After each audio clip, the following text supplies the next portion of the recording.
হাজার বছরের আগের ইতিহাস বললে তোমরা মনে করবে সেগুলো ওই যুগে সম্ভব ছিল, এই যুগে সম্ভব নয়।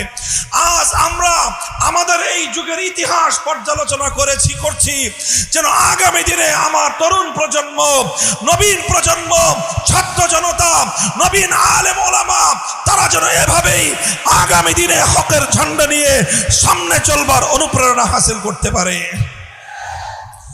আমরা যখন এভাবে মাথা নত করলাম না, অনেকে মাথা নত করলেন, তারা নিরাপত্তার রাস্তায় চললেন। আমরা নিজেদের জীবনের নিরাপত্তার চেয়েও আল্লাহর দ্বীনের গৌরবকে প্রাধান্য দিলাম। আমরা নিজেদের জীবনের নিরাপত্তার চেয়ে আল্লাহর দ্বীনের সম্মানকে প্রাধান্য দিলাম। আমরা মনে করলাম